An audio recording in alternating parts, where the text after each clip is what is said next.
So, all right, how's that? Is that any better? It's good. I would say pen left about 5 degrees. you gotta see. That's pretty good. That's great. Yep. All right. It might move on its own, so just tell us if it needs to move again. But That's good. I got the very back edge of Joe's head, and if you're leaning forward like that, JP, I got all of your head. But if you sit back a little bit, then your ear's cut off. Yeah, then you're gone. All right, so this is the Gloriette Vienna Lager that's on Gluten-free Homebrewing's website. Good. Nice. Watching the camera move. Yeah. It's doing a little. Yeah. All right, so we should probably get going so that we can cover all the things we wanted to cover. So the first item on the agenda was. Where's the chat? Just in case I'll watch that. Can somebody type something into the chat and then we can see if it's where Maybe it is? Click on that right there. There. Okay, testing chat. Okay. Thanks, Trevor. All right, so if you have questions, it'd be awesome if you could type them in there, and then we'll get to them so that way we don't have crosstalk. And do you want to say about if you have questions, try to get them on the. Oh, do they have the agenda? No, but I'll just run down the agenda, and if they have questions, they can type in there, and we'll get to them. So I think we've discussed everyone who's here. So myself, Joe, JP Beerley from Beerley Brewing. John Drake, who's from PDX Brewers, Trevor Sheldrake. Go ahead and say hi, Trevor. Hello. Is Nice to meet you all. Fold or Fold Peter? Hi. Yeah, I guess pardon. And then Ed Golden is the mystery man once again. He's got no camera going right now, but he's here. Well, I can show you. I'm in the backyard. It's just my iPhone. So do a live look in on your brew day. Kind of, yeah. I don't know whether or not you're seeing me or you're. Oh, yeah, you are. So I wonder if I can turn this around. Because that's ugly. You don't need to see that. Oh, there's Ed. Yeah. So there's where I lurk brewing today, but it's in the middle of mashing, so your meeting is perfectly timed. Yeah, I like to go do little things like go to the farmer's market, watch my son's Little League game, things like that. My mashing. It's an all-day affair with the gluten-free beer. Okay, so we'll run through a little recap of HomebewCon and how that stuff went. So we participated in 3 events at HomebewCon. We did Social Club, which if you guys don't know what that is, basically there's a vendor floor and there's 2 or 3 groups pouring beers nonstop the entire time for about a 2-hour window. And we brought all of mine and Ed's beers and left Bob's because Bob's seminar was being set up at the exact same time. So we had my 3 plus Ed's 4, so 7 beers pouring, and it was incredibly successful. We had a line 12 people deep for 2 straight hours. And then they asked us to stay on, and we stayed on for another half hour beyond that. So it went extremely well. People were very impressed with the beers that we poured.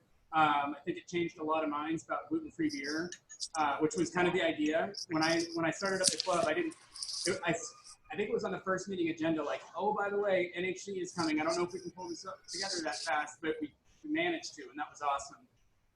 And that was a big show for us. And some cool stuff came out of this conference that we'll talk about next. The other thing that we did was Bob's seminar. Bob poured, I was hoping he would be here, but he's not. So he poured 4 beers. He had a group brew day over at JP or at Dan's house. Dan from Moonshrimp. So Dan from Moonshrimp and JP had a group brew day with Bob. And I kind of came over, said hi, dropped off some stuff, and then said bye. But they brewed 4 beers at a time. 2 beers at a time total.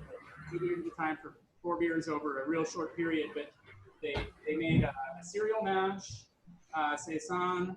They made a all extract grapefruit IPA with no grapefruit, just used grapefruit hops. They made what else? Partial grain smoked porter, Mm. and then a all grain stout. All grain stout.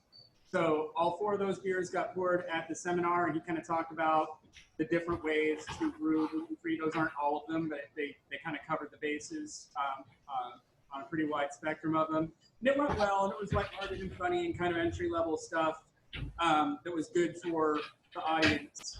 And it was a good, successful presentation. And then we did Club Night was the last big thing we did. Club Night's huge. If you've ever been to one of these conferences, it's an entire floor of a convention center. People were bringing in like goddamn pirate boats and fishing boats and PDX brewers. The other club that I'm in with John, they brought a food cart, like a steampunk food cart. And whenever I founded the club, I made a commitment that I was going to go pour beer there, whether it was just like me and a fucking cooler and a 5-gallon keg with a picnic tap. Our presentation wasn't much bigger than that. We had a banner. We had 2 boxes pouring free beers, but we always had a line. It was absurd how many people came through that line. Literally hundreds of people came and drank our beer. 2-3 passes through the line. People standing there asking us, like, "You guys are making beer out of what now?" It was really cool to see. And we poured everything. We poured all grain beers, partial mash beers. We poured extract beers. And Ed has a funny anecdote about he was hanging out the next morning and he asked somebody like, "Oh, what was your favorite beer from Club Night?" And of all the beers, they were like, "Probably that grapefruit IPA." And he's like, "Damn it, that was the extract beer." All that work we put in, the extract beer was your favorite whole thing? And he's like, "Yeah, was that your club?" And he didn't even know it was our club. And it's like, oh, well, I'm glad you liked our beer. But it was a big success. We had a lot of very big name homebrews come through the line, say great stuff. Tasting McGulp came by and said it was awesome stuff. Gary Glass, the director of the came through, and he loved the stuff, and said he's super glad that we're pulling this off as a club. And it was just kudos all around, and it got a lot of people interested. We were, for a little bit there at the end of a Basic Brewing podcast. He was roaming the floor, James Spencer, and he stopped and talked with us, tried a couple of our beers, said great things about them. And we are going to be recording, the 3 of us that were at HomebewCon, we're going to be recording with him week after next, a full episode on gluten-free brewing. So if you have anything that you'd like to contribute toward that, things that you'd like us to maybe cover with him when we're on there, we've sent him an outline to guide the conversation, but it's definitely not too late. But we'll talk about the club, and we'll talk about just basic gluten-free brewing stuff with him for a full episode. And then, so that was one cool thing to come out of there. We're probably going to have some other writing opportunities that we'll be announcing soon that are coming up. What else was there? Yeah, I think that's it. Ed, is there anything that you wanted to say about what came out of the... Well, I made contact with the Doe's Club here in the San Francisco area, and I've exchanged a few emails with them, and they've solicited me to give seminar at Doe's probably sometime in the next 3 months. Back and forth with the guy who's in charge of the club about scheduling it right now. Awesome. Some idea, guys. Yeah, I've been wanting to try your Indian. It's foaming up real good because it's honestly like 85 degrees in this brewery right now. Tyler's brewing a full batch of something. IPA number 5. And it's like 100 degrees outside and it's like 85 in here. Not warmer. It feels great. This is like way cooler than my brewery right now. Just open up that cooler. It's like, why would you have a meeting in there? I did mention that we should meet in that cold box because that is a way. Sorry, if I may ask about the reception of your beers at the HomebewCon. Yeah. If people told you anything about their preconceptions or their stereotypes, Yes. or their motivation to stand in line. So a lot of people didn't know at Social Club that we were gluten-free beer. Mm-hmm. At Social Club, they were just lining up for free beer because Mm-hmm. we were the first people on, and we were lined up next to Oregon Brew Crew, which has 250 paying members, 300 paying members, and like thousands of, alumni members. So it's the biggest club in Oregon. And people were just expecting to go, they walked through their line and then they came through to ours. And most people didn't know that they were waiting in line for gluten-free beer. And then I would hand it to them and I would go, all these beers are gluten-free. And they would kind of do like they're getting ready to take their medicine, and then took a sip and they were like, this is actually really good. I didn't expect that. And it's like, well, expect things to be pretty good. And they will be. So it was good. It was good. It was a good reception. And yeah, people did have some preconceived notions about what gluten-free beer was, or, that's not beer. And then they drank it and they were like, that, it's beer. Yeah, so it was good. Yeah. So Okay. some of the other cool things that are going to be coming out is I talked about the Basic Brewing podcast, another writing opportunity I won't say yet because we haven't finalized it. And then blog Q&A. So you guys, a lot of you participated in suggesting questions for the blog Q&A. And that should be coming up soon. The mystery guest has his questions and he's answering them for us. Yeah, who's the guest? That's Do what you I guys want to know? Should I announce it here? Yeah, or do you want should. it to be a big surprise? Don't announce it on Facebook. Just announce it here. I'll announce it here, and then you guys can be in the know. So we tracked down Andrew Lavery, who wrote those first two real influential tutorials on mashing and on malting in 2006. And I think that pretty much anybody who has brewed all-grain gluten-free beer has seen those tutorials. And I thought, well, if we're launching this Q&A series, it would be cool to go like way back and find somebody, because he kind of like, nobody's really heard much from him outside of Australia, at least, since then. And so we tracked him down, we sent him all the questions, and we'll do a little catch up with him. And it's a little surprising what he's been doing since then, so we'll talk about that a little bit as well.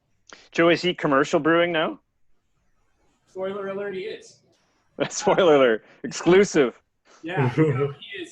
He's been brewing for like almost continuously since then for different people in Australia. And the O'Briens, is that the name of the big Australian gluten-free before 2 bays? Okay. I think it's O'Brien's or O'Reilly's.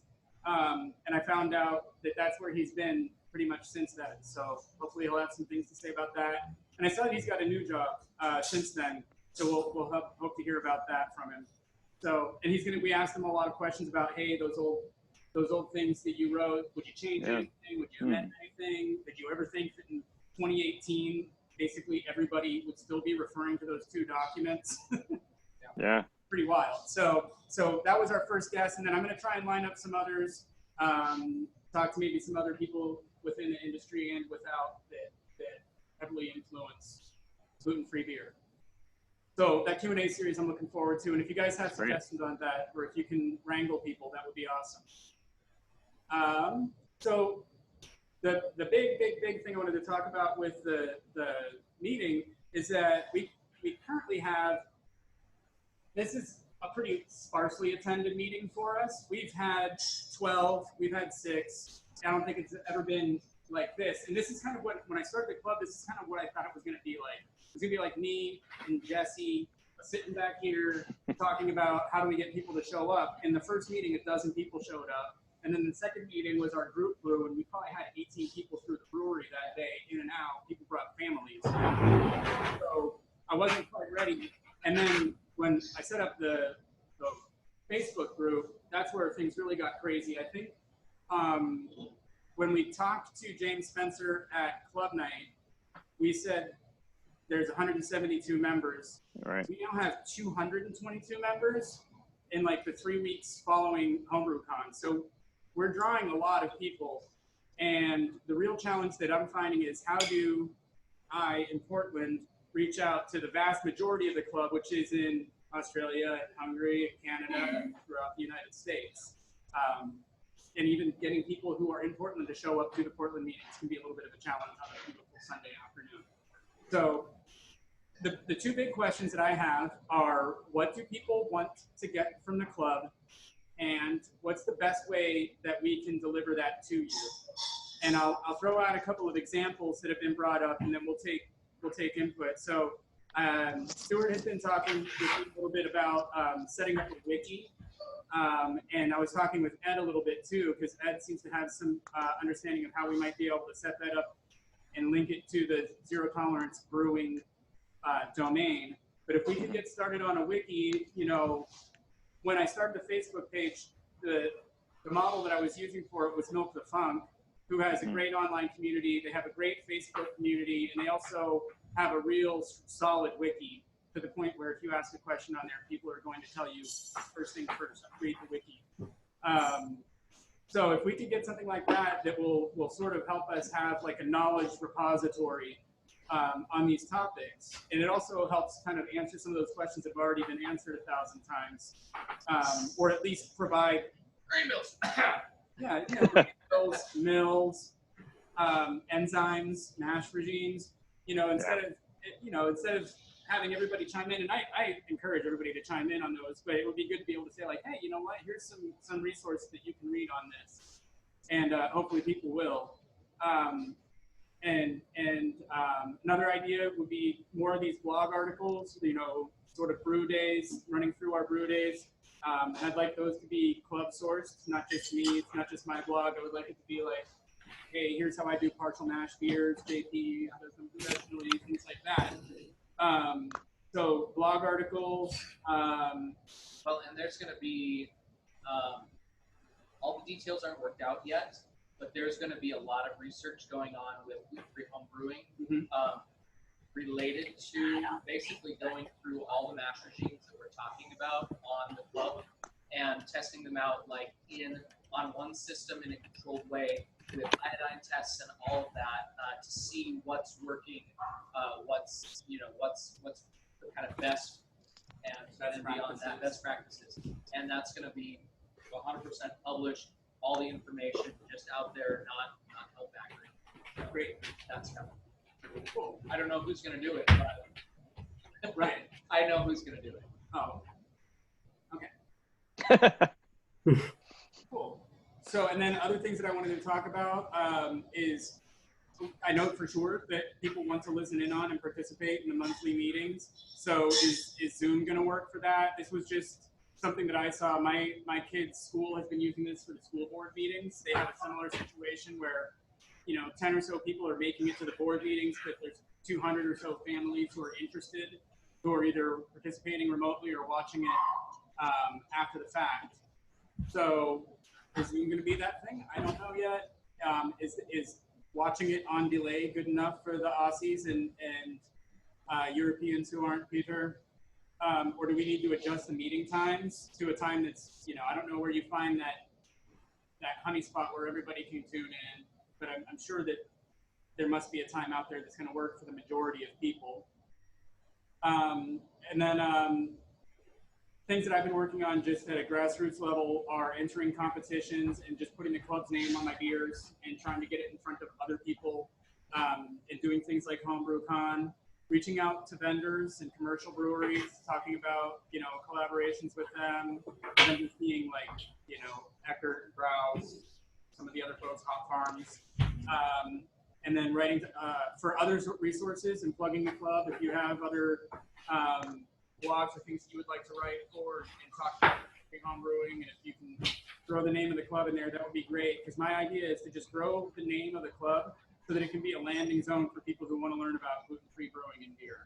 And because I know that when I started, it was difficult. Stuff was, you know, I only started a year ago, so stuff was disparate. Like, it was in a lot of different places. And if there can be like a place where people can land and help people navigate all those other places, is kind of what my concept was on starting a club, and giving people a chance to try each other's beer. Yeah, because that was another big thing. Because I was in another club and I could not drink their beer, and they could drink mine, but didn't have much to offer other than it's a clean fermentation. You know, I don't know about your ingredients at all. So I'm going to open up the floor and say, you know, if you guys want to volunteer, like what it is that you're hoping to get from the club, and what ideas do you have for how you would like to receive that from us? Great. I'm going to put these two in the cool box because I know that one just about popped when you opened it, and I don't want to lose a bottle. That happens to be a picnic recently with a favorite growler. That happened to a bottle that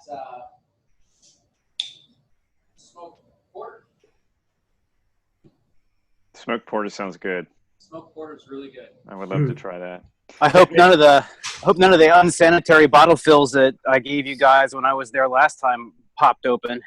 I was like dreaming about that for a couple of days, thinking, man, I really hope they drank those things or stuck them in the freezer. He injured poor Felix. Oh yeah. It blew up in his car seat. It's your fault. And Felix wears a patch now on his eye. No, Who's that? Somebody had a beer pop open? No, we were joking that JP has a little boy named Felix, and I was the namesake of his Felix Pilsner. And I was saying, that beer that you gave him exploded, and it injured poor. Well, I mean, I knew we were doing was like 1% sketchy because we were just filling bottles and then hard capping them without any sanitation. And I was like, well, as long as you drink this in the next couple of days, you leave it in the fridge, it's probably okay. No, Ed, all the beers that I have of yours that we did that on were beautiful. So yeah, that's okay. Is it any good? Yeah. It's I kegged it exactly yesterday, so it might be a little light on carbonation. But it dropped pretty clear. So that's the beauty of the what's that stuff called that I use? The biofine Clarity Firm or something? Is that what you use? No, not Clarity Firm. Biofine Clear, I think it is. It's an enzyme, or is it like a gelatin? It's a kettle fining. It's Trevor's liquid. Tyler's saying liquid. Yeah, so it's like a vegan gelatin substitute. But it drops things super clear. Like that went in yesterday. It'll drop clear. In the kettle or in the fermenter? Fermenter. I use it in conjunction with a cold crash and. Right. Yeah, like a gelatin thing. Okay, that would make sense. Yeah. Everything. So what about it? Does anybody beyond me have an opinion in answer to Joe's question? We're off topic there a little bit. I'm interested. I've told Joe lots of times before, and I'll repeat it now, but he's heard my opinion. Please repeat it because we haven't heard it. Yeah. Well, I mean, from my perspective, I think the number one thing I get out of it, and might be similar for all of you, is interaction with other people who have the same conditions to brew under, in the sense that there may be 200 of us, but they're scattered around the world. And you can hope to find some people in Homebrew Talk, and you can chat, I suppose, even on Facebook. But at the end of the day, there's no substitute for sitting around a table and talking and getting to know people and chatting. It just happens much faster. So for me, it's about the membership in a club to the extent that we can make it as if I'm in the room with Joe and the other guys. I appreciate things like Zoom, but I mean, it's fun to be able to talk and have an exchange, and whatever topic comes up, and I just want to socialize with you guys, what you do, hear from you about, your approaches to your problems, because, you guys all work out things for yourselves in different ways. And I'd like to hear a diversity of opinions. I mean, and there's just not enough other gluten-free people around that I run into them through other means. I may go to this Doe's meeting and there could be 50 or 100 people there from around the area, but I don't know if any of them are into gluten-free brewing. Well, just remind them that they're exactly one diagnosis away from joining our club. Yeah, I know that's the funniest flyer you have. I will say that. Yeah, but I mean, it's like, we've all worked out ways to do things. I mean, I'd love to hear from you guys what you do differently, because I think unlike barley brewing, there's a lot of things that we don't know very well the answers to yet, and I'm just interested in hearing other opinions. So, Ed, one good thing is, after a lot of arm twisting, you did finally join into the Facebook group. So a lot of that. I know. I feel so dirty. That's why the stock price dropped so much the other day. Yeah, I've got no sympathy for Facebook, none at all. A lot of that interaction has been happening in the Facebook group. A lot of question and answer, and hey, I do things this way. How do you do things that way? Has been happening there. Ed's story, if you guys don't know this, is that we, in our second meeting, which was a group brew, it's probably too soon to do the group brew in hindsight, but I think that we can do one again next year, and it would be a better turnout. Well, we had a good turnout, but I think that it would be a better event for the group. Come do it live. Come do it. Yeah, we might do that. And we can live stream it too, because I've got a pilot system down there. There you go. So that's not a bad idea. And so he walked into the meeting having not really seen the Facebook page because he wasn't on Facebook. And I think I had posted something in the AHA forum or Homebrew Talk saying, hey, we're starting a club, you should come. And he wandered into our meeting with a backpack full of perfect gluten-free beers that he's been serving to an audience of himself. Just waiting. Well, my wife too. She's very reasonably willing to accept that, but that's about it. And recipes. And recipes, Mm. like recipes. He just and said notes here. and Here. he's a wealth of information, and he brought these perfect beers that, so it was kind of one of those ideal situations where it's like, oh, there's another brew. And then unfortunately he moved a couple months later to Northern California, so we lost him in that way. But he did make the generous donation of the Bluetooth speaker that we're speaking on, and he was at HomebewCon and has been invaluable in helping out with this stuff. So, so you'll be seeing Ed on the Facebook page. He can stop dancing around that now. Ed's a rock star too. He's great. Awesome. Cool. Well, I can add my 2 cents if you around kind of what I'm hoping to get, and maybe just quick background is I have yet to brew my first gluten-free batch of beer, believe it or not, because I'm new to gluten-free as within the last 6 weeks. It's a fairly new diagnosis, and Is it luckily, Stuart? what's that? Is it celiac, Stuart? Yeah.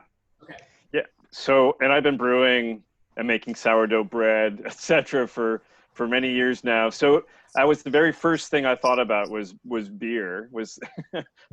I can do all the other things, but what am I going to do about beer? This is and beer and donuts. Yeah. I found some pretty good gluten-free donuts here and there, but and so of course the first thing I wanted to do was go out and sample some gluten-free beers, and they were not horrible, but they were not prolific. And so Vancouver market, I live just about 20 minutes outside of Vancouver. So, but we have a pretty awesome beer scene. It probably doesn't quite measure up to Portland. I lived in Portland for a few years, so I kind of know what that looks like. But it's been fantastic in the last 10 or 15 years. But of course, there's like one kind of is a sorghum-based commercial brewery or beer out there that's attached to a larger brewery. So it's not craft. It's pretty unexciting. I had to really hunt down the Ghostfish and Groundbreaker and Glutenberg.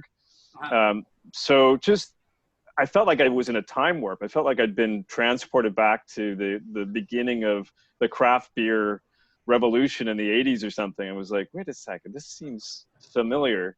But finding the zero tolerance group, pretty quick out of the gate was like a huge find for me. It was like, wow, there's some people who are actually moving along on this.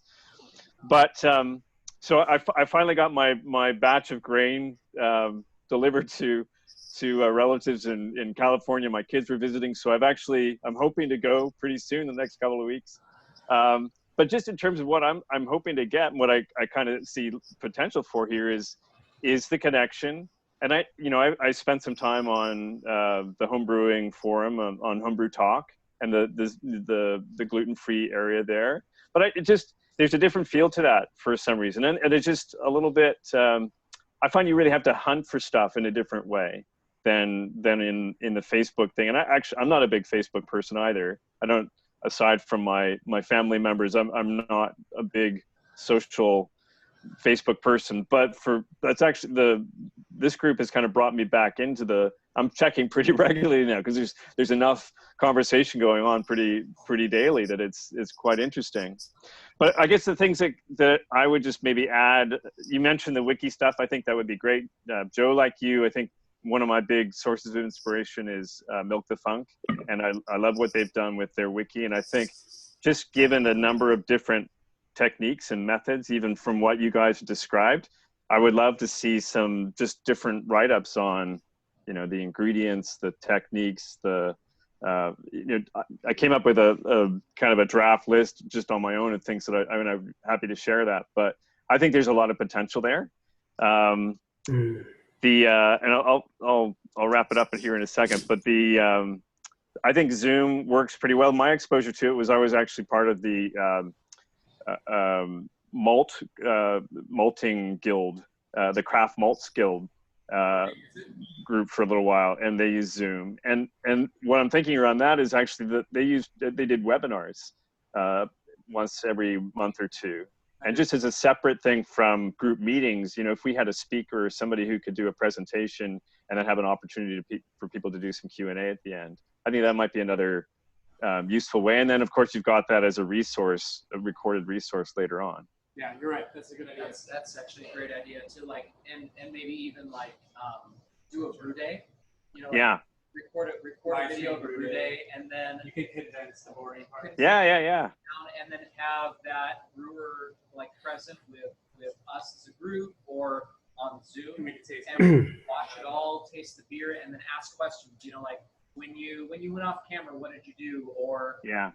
you know, what's that piece of equipment? I don't recognize that kind of thing. That'd be cool.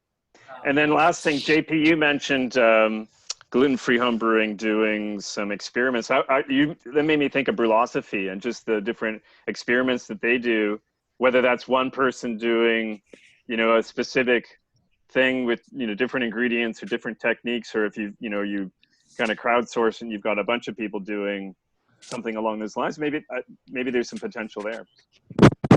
I guess, sorry, there is one more thing. I guess I'm thinking about the sort of spectrum from home brewer to craft. And while I'm excited about being able to brew my own great beers again and sort of reinvesting myself a bit in the home brewing world, you know, I guess I'm also excited about the potential for people like these guys that you're, you know, Groundbreaker that you're sitting with. I mean, I would love to see in Vancouver, like one or more craft brewers who are doing gluten-free stuff. And I just think that there's a potential for, you know, you create the interest and excitement at a home brewer level that generally seems to translate into the craft market. There seems to be this sort of connection or symbiosis between the two. And I just one thought, you know, should it be Zero Tolerance Brewing Club and maybe not even make it specific to home brewing? I don't know. I mean, I can see that you've got some craft brewers in the group now. They've been quiet, but it would be great to call those guys out and have them talk a little bit more about what they do. Right. Yeah, so it's been cool to have the pros there as a resource. It's also, I think that they kind of pick and choose their spots because they don't want to be inundated all day long with Q&A. Sure. Well, we're not always the experts on every technique. Yeah, that's or true. things like that, because like we're worrying about the bottom line too. You know, Yeah. Like this, you know, this beer that we're drinking right now is fantastic, but I will never brew it commercially. Yeah, and because it's way too expensive. I can't make it. Yeah. Right. Yeah, I think they haven't said it yet, but I think that Groundbreakers are kind of kicking themselves that they picked Guys Red Ale for that competition because now they got to brew the damn thing. And it's got that $30 six-pack. Did you see me sidle up to James when they were announcing it? Just, you know what I said? So that's an awful lot of malt in that. How are you going to do that? Yeah. That's going to be an expensive beer, isn't it, James? James said, we'll brew a batch. We'll be okay. Yeah. he seems ready to do it. But yeah, it was kind of funny where after he announced me when we were shaking hands, there's a picture of him shaking his hands, and I said something to him like, "There's 11 fucking malts in here, dude. Is that really what you want to do?" Like, that's what you want to do. And then he got it from me too. Yeah. So it was kind of beating about it too because they do have to deal like when Groundbreaker came out, their competition wasn't all of the other gluten-free breweries because there weren't any. Their competition was Gigantic and Breakside. Well, not even Breakside at that point, but all the other breweries in town that have $6 bombers and $10 six-packs on the shelf, and they had to try and compete with them, which is not easy. Well, and as much as we'd like to say, and I know the Australian guys have a different philosophy on this, but as much as we'd like to say, you know, brew a great beer and let the market decide what the price is on it, at least Oregon, there's an index price, you know, because there's 10 gluten-free breweries, actually 11 dedicated gluten-free breweries in the country. 4 of us are in the state of Oregon. Yeah. And Ghost Fish is here a lot too. Yeah.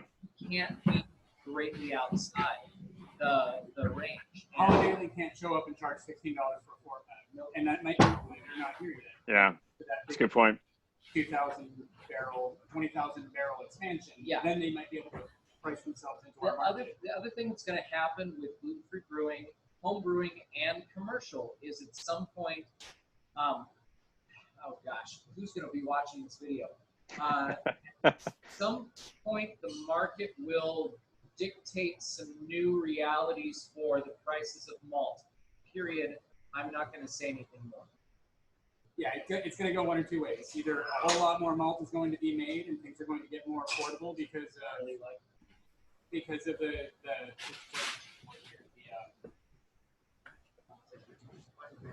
supply and demand. I was looking for the word, and it's escaping me right there. Economies of scale.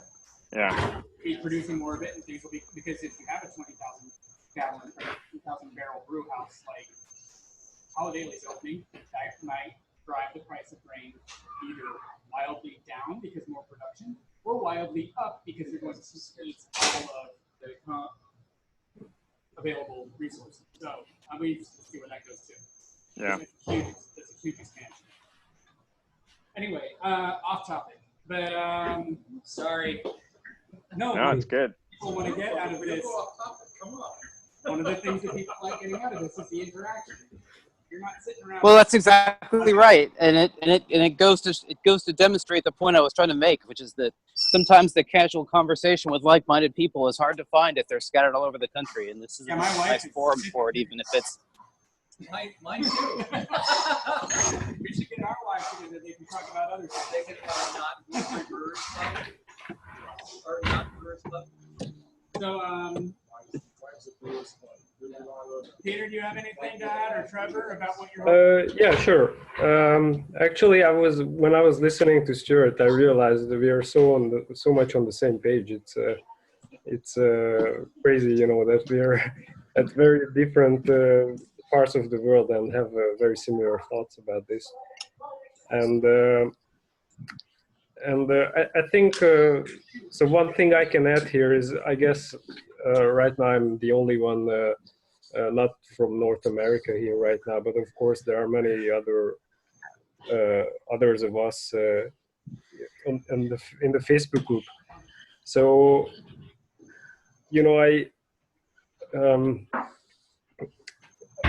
I think if I can ever meet people from Europe, who are interested in gluten-free brewing as well, that the most likely place where I would find these people would be this club. So it's a great international hub, and we had 100, 200 people added to the group in the past few months. So I can imagine maybe that will grow even to be even a lot more. And I really don't know. Do you know any statistics about the members based on geographical location? I've been trying to dig down into that. I have all that information from the blog. It's real easy to find, but it's more difficult to find in Facebook. For diagnosis? Yeah. No, finding out geographically where people are coming from. Oh, yeah. And I thought that I would be able to get that those demographics real easily, but I have not been able to. It's been difficult. From Facebook, thanks for that. That's good. I've hidden my demographics. And I hope all you other smart people have done too. Hey, Ben, yeah, so I'm sorry that I admitted you late. I don't know if you can hear me, but I really apologize. I didn't see you in the waiting room there. Can you hear me, Ben Fowler?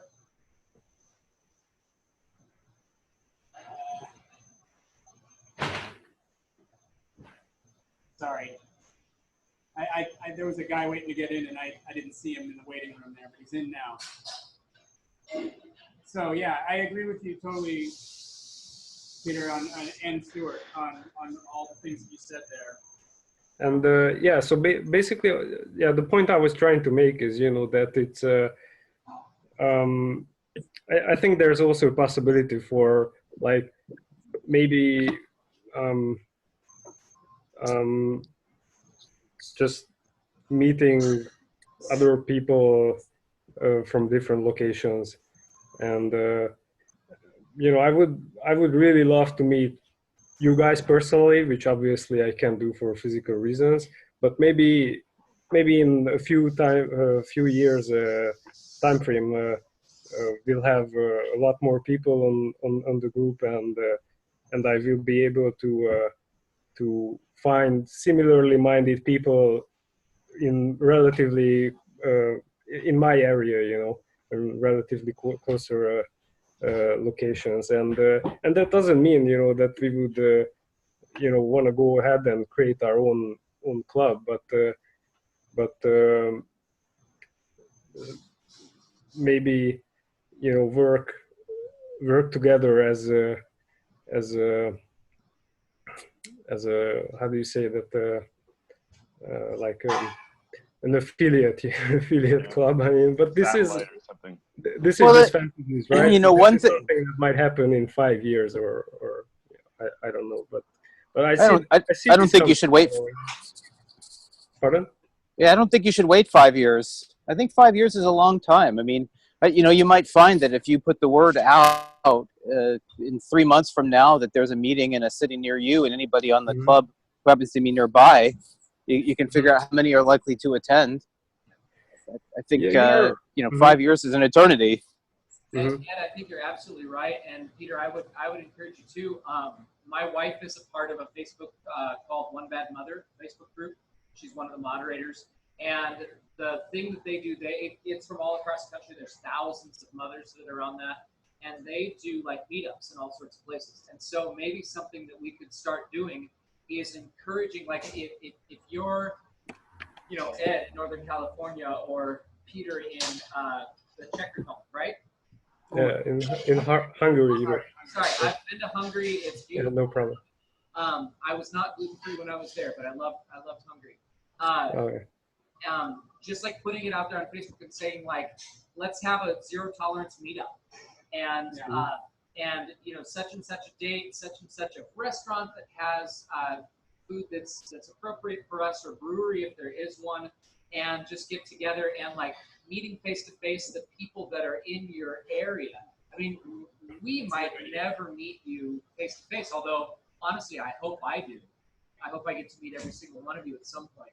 But like networking within your local area using our group is also an idea.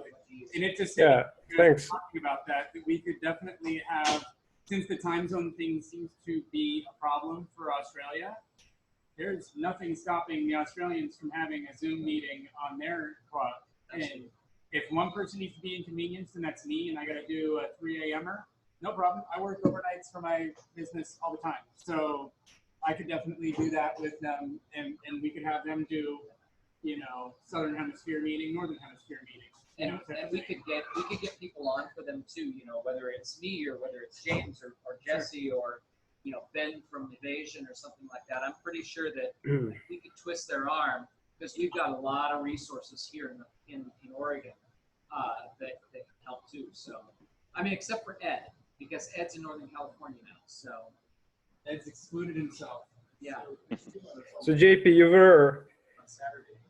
was much better articulating my input than myself. But yeah, I was trying to say that we are already becoming like a global hub, and I think that's going to expand even more.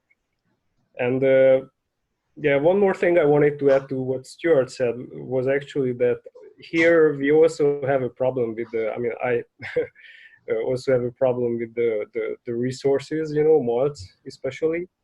And I encourage everyone to try malting their own, because it's really easy. Of course, it's probably not going to be the same quality that you would get from the professional masters and producers, but it's a really easily doable thing, I think. And also regarding the wiki that you guys are planning, I'm very supportive about that. I think it's actually essential to what we do. It could be essential to what we do, and I think malting could also have a like an importance in that. Big section on malting in the wiki for sure. I actually, pardon. Go ahead. I actually have a lot of malting resources that I have found on the internet. I have looked through many like PhD documents where people study the malting of different grains and stuff. And you know, a lot of the science papers are available online. It just takes a lot of search to find them, which actually was really not easy for me as well. But I'm very happy to share those. Once Peter, hard drive and when you're. Pardon. Yeah. Ed, go ahead. Ed's got some. I was gonna say, Peter, when you're ready, just let me know. I malted my own millet for years. Mm-hmm. I think there are probably others in the community that do. Yeah, I actually had a hard time with millet, but I did others like buckwheat and lentils and. Well, and honestly, like, we're really spoiled here in the U.S. because it's Colorado and Northern California where the millet, where the malts come from for us. I know that back in 2010, which is when I went gluten-free and started having to go homebrew wise, I looked at malting my own, and it wasn't feasible because the information wasn't out there, and the malt was just really bad that everybody was making, and so I went down a different road. But like really, what you're saying, what I hear you saying, Peter, is it's kind of like that still for you where you are at, and maybe like that for a lot of I think he's saying that he's making good malt and the other people should. And so if we could get that information out there, yeah, then that helps with the resource. It helps get the resource out. Mm-hmm. It also helps like understand what the malts are that we're using. You know, like what is a crystal malt? When do you want to use it? That kind of thing. What's a Vienna malt? All of those things.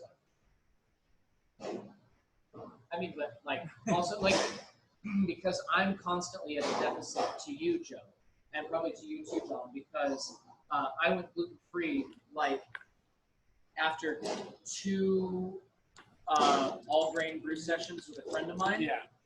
And then I was just about ready to do the whole hog with all grain, with barley, and then I was diagnosed. And so it's like I never got there, and because of the time that I was going gluten-free, that put me going down a certain path that's not necessary anymore. So,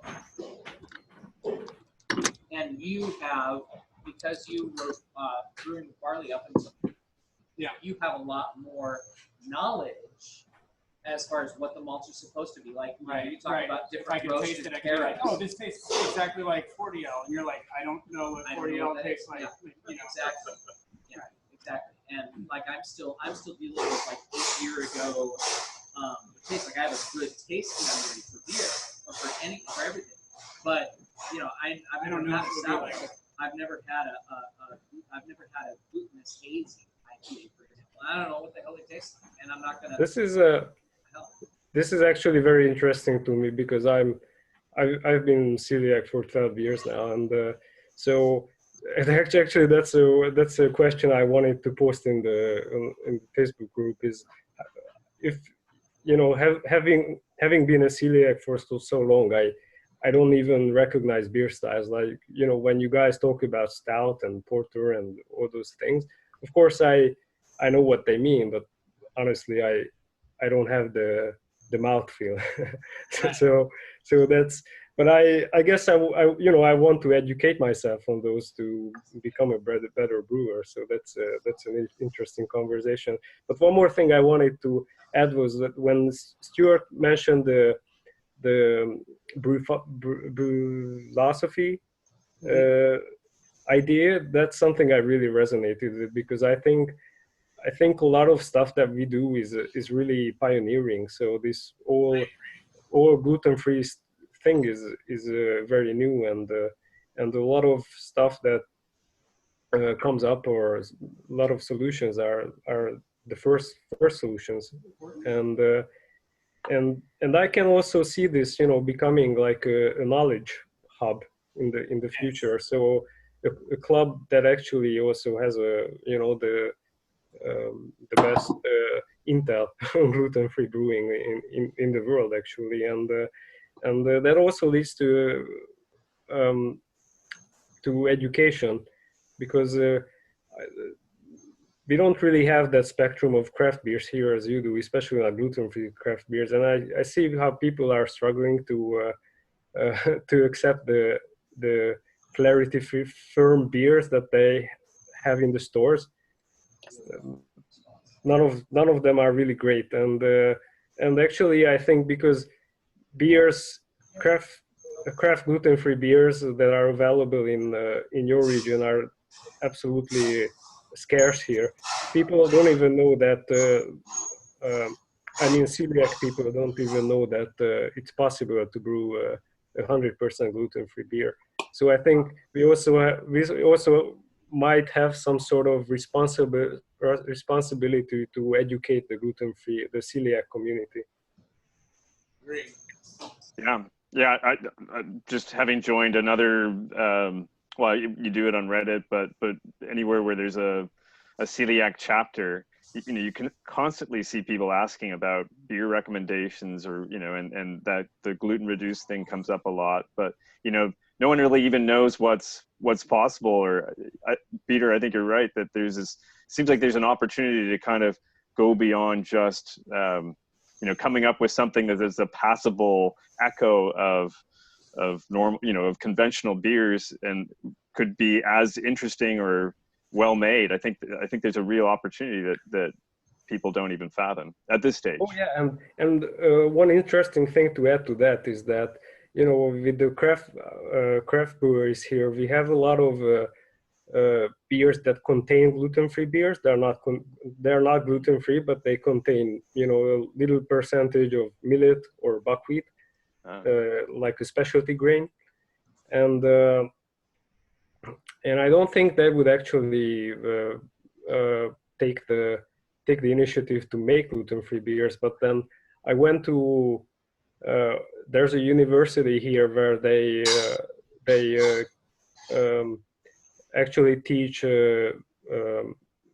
brewing, and I went there to talk to two of the professors, and because I found out online that they were also experimenting with gluten-free beer, so I went to talk to them, and they told me that a lot of local craft breweries were contacting them to help them set up a gluten-free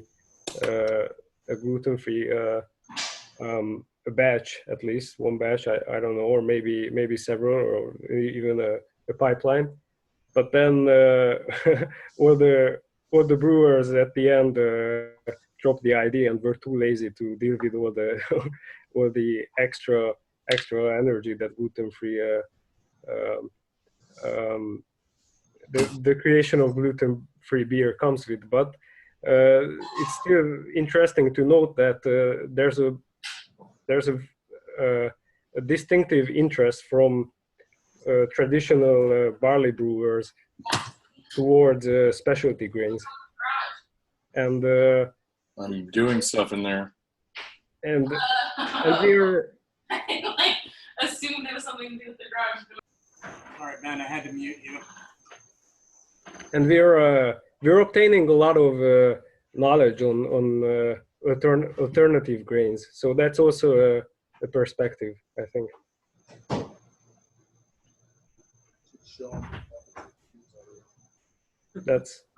Yeah, thanks for listening. That's all I wanted to add. John wanted to show you some alternative grains. It's kind of fun. There's that's split lentils and chestnuts at Groundbreaker. I don't know if you guys can see that. They're spent grains. We might be losing. Did Ben come on? Is Ben here? Yeah, Ben did come on. I had to mute him because there was family noise. I get that a lot. I seem to have lost all the sound. I think. Can you guys hear me? I can. Yeah, we can still hear you. Yeah. Yeah. All right, cool. I thought we lost sound there for a minute. I think click there, and then we can hear Ben maybe. Or maybe he's muted himself. Oh. Hey, Ben. Yep. How's it going, guys? It's good. Yeah. Hey, There we go. And I apologize for that. I didn't see you in the waiting room. No worries. That's fine. I just left it on that screen. I had got some stuff going on here anyway, but happy to be here. Cool. So Ben, you joined us from Homebrew Talk, is that right? That's correct. Yeah. Let me see if I can get this to work here. Are you gonna do video? Hey, There we go. How's it going, guys? you look real familiar to me. Were you at HomebrewCon? I was not. Wonder where I just joined Homebrew Talk about a year ago and started. Once I saw the light and realized what was possible, I just started getting into the gluten-free brewing and saw your post and all the information I can get. I'm all for it. So that's why I'm here. So do you have celiac, or what's the reason that you're brewing gluten? Yeah, I don't know if it's actually celiac, but I'm pretty sensitive. So I'm one who's I don't think it's actually celiac, but it's a lot of digestive issues, and I don't want to. I don't even want to mess with Clarity Firm. You know what I mean? I'm like, I want to just. It's even if a little bit, if it doesn't even cause anything, it's still a little bit of poison in a. It's not worth it. For me, just handling the stuff, I get crossed up. So there's no. Yeah. I don't know if I could drink a Clarity Firm beer. I've never tried it, but I know I can't brew because I got to be tasting wort and crunching grains and all that pre-fermentation stuff. It'd be flying blind. So I can drink Clarity Firm beer. I don't have a problem with it. But one, it's not as good as my beer, so I drink it, and that's my bad stuff. And two, I did a 9-month internship with a commercial brewer, barley-based, Peter Allen Brewing in Quinville. Fantastic Pilsner, fantastic German lagers. I was sick the whole time. Yeah, you're getting crossed up. And I didn't drink a thing. It was just the handling of it. Got in my beard, got in my hands, got in my mouth, and I was sick. So why would I want to brew? You're exactly right, Ben. Why would I want to brew with something that's going to make me sick? Because at the end, I might not get sick. That's. Yeah. And we're making such delicious beers now with all of the, especially for us in the U.S. I know it's not the same for everybody, but we've got such a great selection of malts available to us. I can give a beer to some of my friends and they won't even, if they didn't know that I had the gluten allergy, they wouldn't know it was gluten-free at all, Yeah, it's just, like I joked on our flyers at the convention, though, it's 4 times as expensive and twice as hard. But besides that, I thought that was great. I was like, we need stickers or something. That's my favorite slogan. Yeah, that's Why great. don't you get to buy a bunch of pretty shiny equipment? yeah, you can. I still have my same. Well, I don't have anything pretty or new. I still cooler mash and just fight the step mashing with the cooler, which is a challenge. All right, cool. So, are there any major changes or gripes or anything like that you guys would see with the club? I know that we talked about the wiki. I'd like to expand the blog use. I think this worked out pretty well for having a club meeting. I think we're a small enough group that enabling video and having us just kind of roundtable is a good move. I would say if we're going to be like this small at the meeting, maybe would being at somebody's house be easier? I don't know if anybody wants to go to anybody's house. Yeah. It's harder to. We'll go to your house. You have the tabs, right? That's true. I do have a Just invite us over, functioning bar at my house. It's noisier at my house than it is here because I have 3 small children. It's a lot noisier there. What is the noise like? I mean, today's a full production brew day at Groundbreaker, so it's not normally like that on a Sunday. There's not a lot of interference or background noise. We can all hear you guys pretty well, I think. Okay, because it's ungodly hot and noisy in here. So We're yelling. if Ed's awesome speaker that he bought us is working out, and the camera that my dad gave me for Skyping, which we did like twice. All Yeah, right. surprisingly, there isn't much background noise, at least not that I'm hearing. So Thanks for the speaker. Thanks, Ed. He's muted himself. What about you, Trevor? No, it's no worries. I'm glad to make it possible. I benefit from it as much as anyone else. Oh yeah, Trevor, do you have feedback for us on club stuff? going back to what I want out of the club, I mean, it's having a repository of people with knowledge is just it's an amazing opportunity. I originally got into brewing about 10 years ago. A friend of mine was brewing his own beer, and we basically did the math and figured a 5-gallon batch of gluten-free beer is cheaper than the equivalent in, bottles. And so he gave me some equipment and we started brewing, but he has no experience with gluten-free. So it was flying blind, just, figure it out. So having people that I can go to and say, hey, how do you do this is going to be amazing. I was saying earlier, it is a lot like the 80s. Started brewing in the 80s, but there was just not much information. We were listening to Charlie Papazian at HomebewCon, and he was talking about sort of the wild, wild west of when they started and we did this, and we were the first ones. And I'm sitting there listening, and I'm like, there's 3 of them here that this applies to, and everyone else is like just kind of beating down the same well-trodden path. Like, there's 3 people here where it's just like, this is kind of wild, wild west for us as far as gluten-free goes.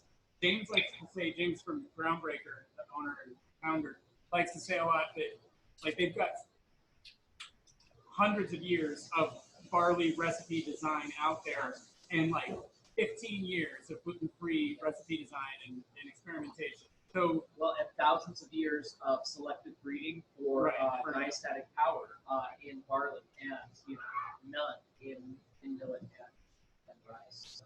Yeah, none diastatic power, but none selective breeding. True, very true. So yeah, it's kind of cool that we're fitting in. This is the cutting edge. That's what I keep telling the people who. This is want like to listen to us. My brewery's down in McMinnville, and that's McMinnville's story for wine country. Oregon wine country is like the late '60s and the early '70s. You had like 4 or 5 families started. Italy, France, and Sonoma, and then somebody decided let's plant vines in Oregon. Exactly. Blosser and Stoller and and they were making beer. They were making beer. Exactly. They were making beer and they were making wine. And Dick Erath. Yeah. Those were the originals. Yep. They're all friends of mine. And that's what I felt 10 years ago, home brewing with gluten-free ingredients in my garage in McMinnville too. Was like, this is the community, and that's that community. It's pretty funny. There's how many people living in McMinnville? Like 33,000. I think that's funny, but it feels like 20. 33,000. They've got 2 dedicated gluten-free breweries. Yep. That's cool. And I'm pissed that mine wasn't the first. I said that on camera. JP, are you brewing commercially? Did I miss that? Yeah. Oh, okay. I'm Dearly Brewing. Started out in Philomath with the Eats and Treats Cafe, and now I'm in McMinnville. Just got all my licenses in order at the beginning of July, and moved from a half-barrel brew house, which was arguably a homebrew. Glorified? Can you say glorified? Glorified homebrew operation with licenses. Now I'm on a 2-barrel system. So it looks like a real brewery in there. Cool. Picked up some stuff the other day. Ah, good on you. That's great. Right now, but yeah, real brewery. Next week. Well, we're going to do. I think that we should do a McMinnville. I think a McMinnville crawl would definitely be a fun thing. We hit your place, hang out, have the official meeting at your place, hang out, do things, head over for a little bit to Ben's place, do Evasion, and maybe like get some tacos at Pura Vida. They do some bakery tacos. Yeah, all right. I'm on tap there as well. Have been for 2 years. That'd be cool. I think that would be a fun thing to do locally. We can do out meetings like that because all of our meetings have been here in the back of Groundbreaker, and they've been super generous to give us this space and sponsor the club as best they can. They've been awesome. That's great. Usually Jesse's here too. Yeah, this is a weird one where there's no Jesse and there's no James. Usually one or both of them are here for our meetings. Oh, okay. Yeah, and Dan from Moon Shrimp is usually here as well. Right. He's got family in town, so he's not here. It's very rare that there's no Dan. Yeah. I did discover one of the audio recordings from one of those sessions with the guys from, I think Dan, must have been Dan and the guys from Groundbreaker. That was really cool just to hear some of the background on some of the ingredients and it was on how they're doing it. Yeah. I mean, that's another great club resource and maybe just another place that, where the wiki could kind of highlight the existence of that stuff without having to go and hunt and search for it. 3 out of 4 of us, I know Ben is a commercial brewer by background, but Dan and James and I are all from the home brewing extraction. And that's how we all approach things. Is like, what could we do? I feel a lot of kinship to this club. So. Yeah, it's great. Awesome. All right. And just on the wiki thing, if there's any support or volunteering, I'm happy to. It's been a while since I've actually set one up, but I have done that in the past. But there may be people who are more technically capable and ready to do it. But I'm happy if you want to lean on someone like me to do something like that, just say the word. Absolutely. The big help that I need is actually getting it established. I'm a little bit old dog, new trick on things like that, where it's just like, I will help maintain and edit it. I've edited wikis for my work and things like that, and also Lostpedia when people were watching too much Lost. So I had I've been on Lostpedia. I was an editor of Lostpedia, and so like I used to do things like that. But I'm setting one up and like getting it tied in is where I'm going to defer to somebody else. Like I've got the domain Zero Tolerance Brewing, which I was amazed was available because that seems like something that somebody would have taken at some point, considering how it gobbled up. Somebody I thought would have camped on that, thinking somebody's going to make a brewery Zero Tolerance. And I bought it when I was thinking like maybe I'll start brewing, and I said no, a club. That's what I need to do. So cool. Yeah, just getting the thing established, and then I have no problem helping contribute and edit and moderate, and I'll enlist others to do that as well, so that way it's not just one person holding the keys. So I'll lean on all you guys for that stuff. All right. Well, we can chat offline. Awesome. Cool. Anything else, guys? Joe, I'd point out that, in the last 5 minutes of active conversation here, you've got a lot of people who are excited. And I think that they're volunteering to do a bunch of things kind of aggressively. And a lot of this just comes out of the sort of real dialogue. I think this is a big benefit over just the text chat that you get in Facebook, which is sort of distant. Oh, I agree. And I think that we need to keep, and I don't know if Zoom is going to be the final answer for us, but for right now, it seems to be working real good. Nobody had to buy anything. The download is pretty simple, and I like the flow of the conversation in this meeting, at least. Yeah, it's been good. Yeah, it's great. Zoom been working okay for you guys? You like it? Yeah, it's good. What you Easy and guys? free, so I'm happy. Yeah, so the audio is a little broken for me from time to time, but I'm in the backyard, which is quite distant from my Wi-Fi hotspot. Yeah, it is a little. Wondering whether or not that's a result of. We are having a little bit of a communication problem with that, but your voice gets robotronic and you get a little, and I think that's just. I wonder what would happen if you disabled Wi-Fi and just went with cell. Or do you not have coverage? No, it's easy to do. I can totally do it. It might drop, but I was wondering if it was me or if it was Groundbreaker's Wi-Fi. Oh no, I think the Wi-Fi's been real clean. Gotta be him. Yeah, you guys have been pretty stable since we started. Yeah, you're coming across well. The logger's good. So should we see? I mean, do we want to do it just this same format next month? Yeah, but next month, same format, different topic. And I'll try and think of a good topic. If you ever have ideas, I mean, we could do a malting. There's definitely, I want to be able to enlist the Australians on the malting topic. Yeah. Those guys know so damn much. There's a very Snooty who's like doing the solar powered. Yeah, that looked really cool. Solar power guy is Dan. Yeah, he's so damn cool. That's really cool because last time I was down, Brian Kolosinski, who's gluten-free home brewing, is a friend of mine, and I was just down there. I do trips down to Ashland to drop off to distribute, and then stay overnight with Alyssa and Brian, and then come back up the next day. The last That's time cool. we were there, that topic of knocking the rootlets off came up, and there's a particular commercial brewery that's not been knocking their rootlets off, and it's kind of driving me nuts. Malt Street. Maltster. Yeah. There's a particular professional gluten-free maltster that's not knocking their rootlets off, and it's causing me situation where I got to put their grain into a bucket every time I use it. Shit, Ah. trying to break the rootlets off of it. Yeah, that's a real problem because actually, if there's sorghum, some of those rootlets and things can contain cyanide.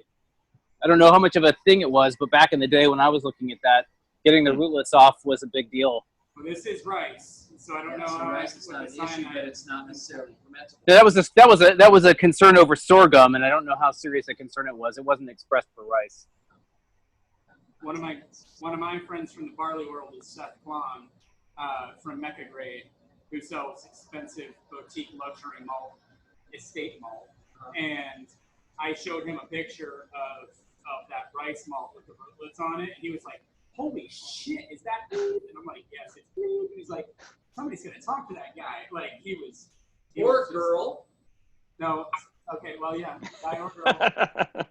Well, the other big concern is whether or not they have fungus on them, and whether they're adhering to some of those commercial standards about whether there's enough fungus or not. Because that was one of the other big concerns that occurs. Some of the toxins that get created that way are pretty nasty. Yeah, so I think malting would be a good topic. I will try to find a way to pull the Aussies in for that because they have such a deep knowledge base there. Yeah. I think Paul Blundell is the guy that has posted a few cool. Yeah, Paul cool Blundell, malting. and then Grant is Yeah. the name of the guy that does gluten-free brewer out of Australia. Right. He knows a ton about malting, and Yeah. then Peter also will enlist you in that as well. I think malting would be a great topic because I'm I don't know if I can really contribute with any too much practical knowledge, but yes, of course, I'm happy to share anything I know. You know, even even a basic overview, because for those of us who like looked at the how-to on malting and just said, sorghum's fine. You know, going back and saying, like, here's what the basics are for what you're doing, what the process is, could bring more new club members in. Hey, so JP, you know, for what it's worth, what I followed when I first started malting was Andrew Lavery's tutorial on the matter. Yeah, and if you know that's a good place to start, and the man is on the hook thanks to Joe's good work to get us some answers. That's where I started as well, actually. Yeah. You might not have been online at that point, but we're doing a Q&A blog post with Andrew Lavery, who wrote the early tutorials on malting and mashing gluten-free grains. We reached out to him, and he's going to do some Q&A with us on the blog, hopefully next week. That would be cool. I was going to ask, I know, JP, I saw you did a video with him. You know, you guys talked about putting the screen on the false bottom and stuff like that. I actually just added that to mine, so I'll see how it goes next weekend when I get a brew day in. So I'm pretty excited for that. Let me tell you, I added one more piece to it because I brewed, half a dozen batches with the screen in place, and it works really, really well. I used some epoxy. It's like plastic dip, but for your dishwasher around the edges to keep it from fraying. Keep the screen. Oh yeah, because it splinters. Yeah. I added one more piece to the pilot system, and I'm also using it on the full system now. And it's an inline wort strainer. The guys at Brewing, what's the name of that? What's the name of that one? Two guys at Brewing Grow. Smarty Pines. They reviewed an inline wort strainer. It's from brewershardware.com down in San Diego. And it works really, really well in terms of at the end, because I recirculate for 2 hours for my mash through that filter screen that you're using now.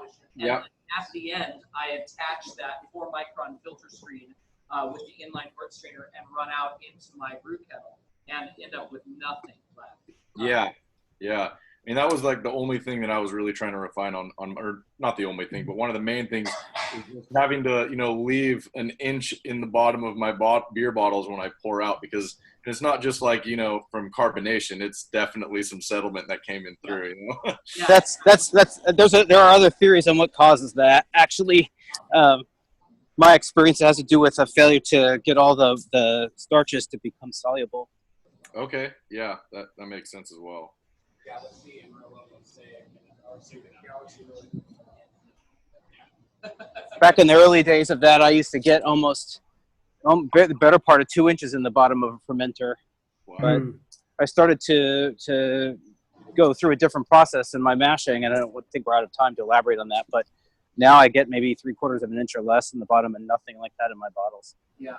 So are you saying that you suspect it's because of an incomplete gelatinization process? I'm certain of it. Okay. Oh yeah, gelatinization is definitely key.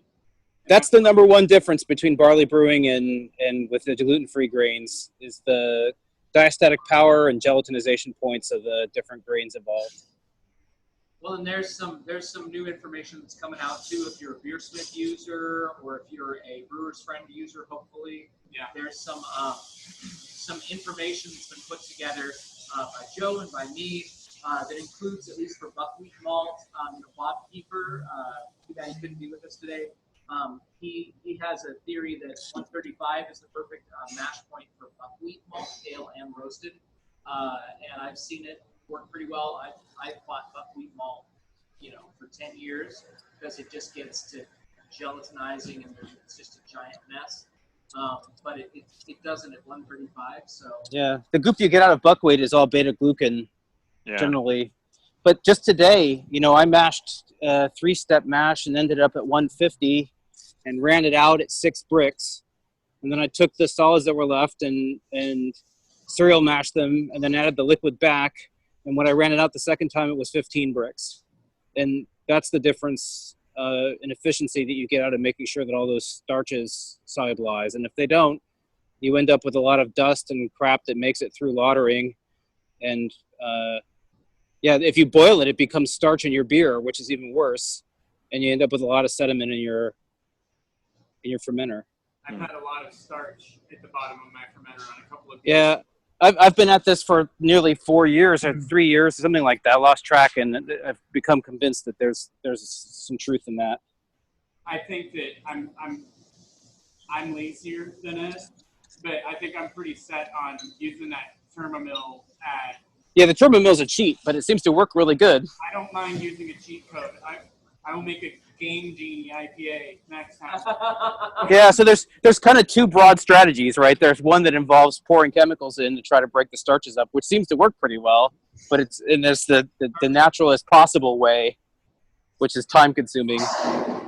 If anybody ends up getting the add-on for brewers or for Beersmith, the note on diastatic power that I wrote for every single rice and millet malt, I specifically wrote so that Ed couldn't complain about it. Where I said, yeah, there's a lot of debate. Some brewers are relashing,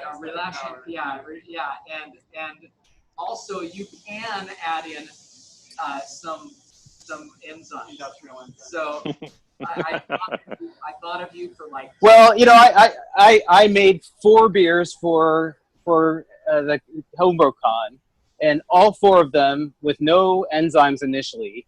Did it all on the sort of natural diastatic power you get from millet, which there's more than 0, because they all passed the starch test, but in general they finished at about 1020, which is way high. I mean, some of them started at 1046 and finished at 1022. I mean, so what you get if you do it that way, I'm trying to figure out how to solve the fermentability problem, and that's one I haven't managed to crack without some better enzymes. Ed, I love you. I'm so glad to have met you and to continue to work on stuff with you. I actually just got your 28, the Hepalinsin out of primary and carbonated it, and it tastes fantastic. I still have more work to do to get to where you were, though. So. Well, if you sell a ton of them and can buy an island, then make sure that I can stay the weekends there.